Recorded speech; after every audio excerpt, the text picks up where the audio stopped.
नमस्कार। आज सूरदास जी का चौथा काव्यांश पढ़ने जा रहे हैं। एक दिन बीच में ब्रेक हो गया था, विवाह का सीजन चल रहा है, आप सबको पता है। ध्यान से देखिए, आज प्रसंग पूर्ववत है।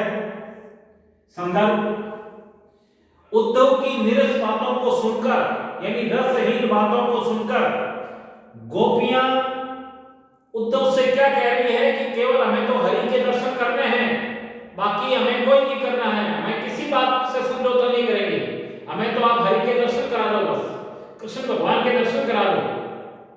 अब गोपियां उद्धव जी से क्या कह रही है, ध्यान से देखिए। आँखियां हरि दर्शन की भूखी। अरे उद्धव, हमारी आंखें हैं हरि दर्शन के लिए लालायित हो रही है। हरि आँखियां हरि दर्शन की भूखी, हमारी जो आंखें हैं ये हरि दर्शन के लिए लालायित हो रही है। कैसे रहें हम, कृष्ण भगवान के बिना कैसे रहें।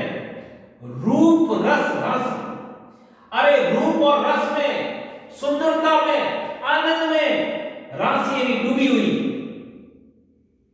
हमारी आंखें रूप रस आनंद सुंदरता में डूबी हुई।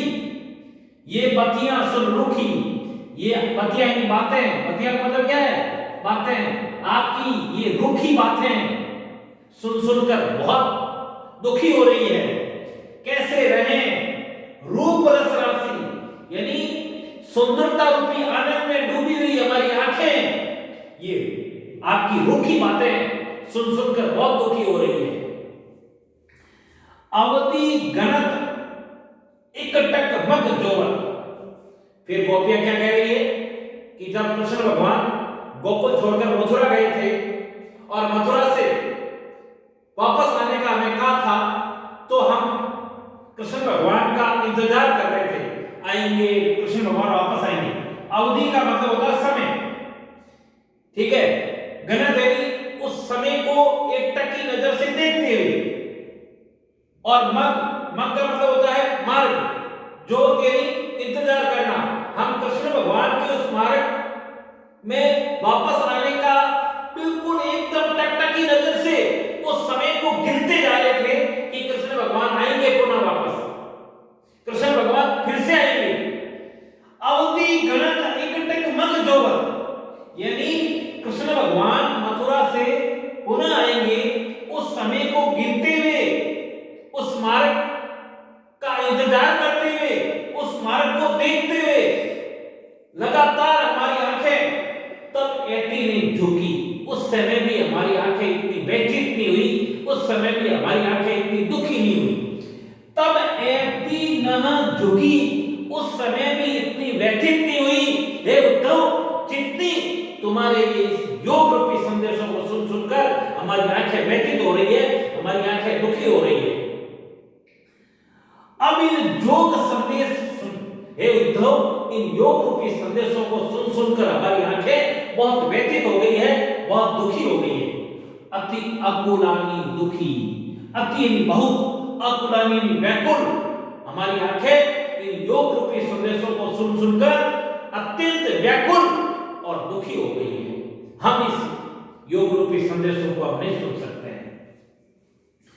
बारकवा मुख फेर दिखाओ। गोपियां क्या है, बड़ी व्यंग्यपूर्ण भाषा में उद्धव को कह रही है।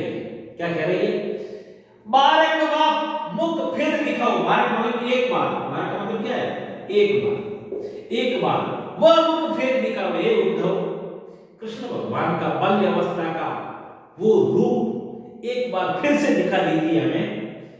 दूध पहे पीवत पथुकी, पथुकी मतलब होता है पत्ता, पत्ता होता है ना दोना, दोना से दोना बनाते, ठीक है, दोना बना के फिर उसका दोने में गाय का दूध दूके, फिर उस दोने को अपन पीते, दोने में दूध डाल के पीते ना, वो मुख कृष्ण भगवान का एक बार फिर से दिखा दीजिए। दूधी यानी दूधते हुए, पे यानी दूध, पीवत यानी पीते हुए, पथुक यानी पत्ते में, यानी कृष्ण भगवान उस पत्ते में दूध दूते हुए, फिर उस पत्ते से दूध पीते हुए, वो कृष्ण भगवान का मुंह हमें एक बार दिखा दीजिए, बस बाकी हमें कुछ नहीं चाहिए। गोपियों की कितनी उत्कंठा है, कितनी अभिलाषा है कृष्ण भगवान का ऐसा मुख देखने की। सूर सिकत हटी नाव चलाए। गोपियां क्या कह रही है? सूर सिकत हटी नाव चलाए।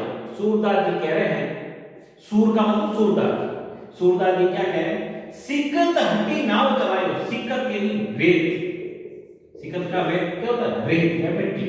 हटे यानी हट पूर्ण। नाव यानी नाव जो पानी के अंदर चलने वाली होती है ना, जो मछुआरे चलाते हैं, वो नाव चलाए। यानी सूरदास जी कहते हैं कि उद्धव रेत की मिट्टी में नाव चलाना चाहता है। अरे गोपियों का हृदय तो क्या है, पूरा कृष्ण भगवान में डूबा हुआ है? वहां आप नाव चलाने की कोशिश कर रहे हो, वहां आप योग रूपी शिक्षा देने की कोशिश कर रहे हो। ये सरिता है सूखी, सरिता यानी नदी। अरे ये जो गोपियों के हृदय रूपी नदी है, ये तो सूखी है। इस सूखी नदी पे उद्धव कैसी नाव चलाओगे तुम? हैं? ये तो कृष्ण भगवान के रूप और रस में डूबी हुई है, और उनको आप योग रूपी संदेश देकर देने की कोशिश कर रहे हो। गोपियों की हृदय रूपी नदी है, वो तो सूख गई है। उस सूखी हुई नदी पर आप नाव चलाने की कोशिश कर रहे हो। संभव नहीं है उद्धव, ये संभव नहीं है। ठीक है ना? क्योंकि गोपियां तो पूर्ण रूप से कृष्ण भगवान के रूप रस यानी आनंद में डूबी हुई है। उनके बिना वो नहीं रह सकती है। इसलिए जो आप योग रूपी संदेश गोपियों को देने की चेष्टा कर रहे हो, बिल्कुल गलत है। ठीक है ना? तो इस प्रकार से अपने प्रसंग पढ़ा, संदर्भ पढ़ा, फिर व्याख्या पढ़ी। अब विशेष में देखिए, ब्रज भाषा का प्रयोग हुआ है।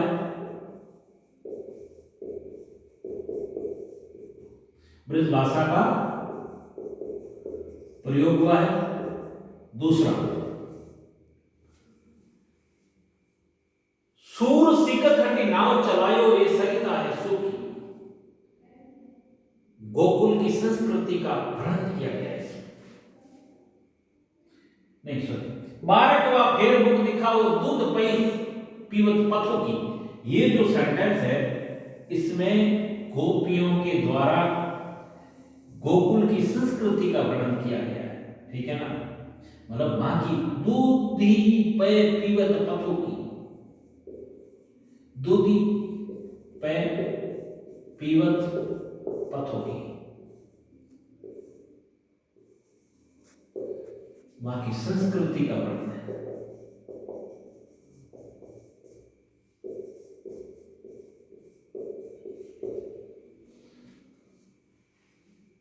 और तीसरा पॉइंट लिखिए,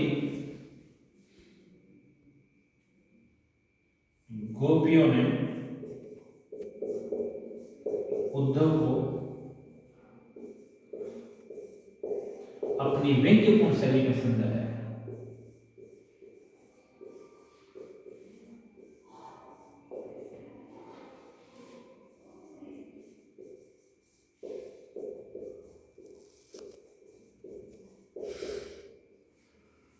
इस प्रकार आज चौथा काव्यांश पढ़ा, कल पांचवा काव्यांश पढ़ेंगे।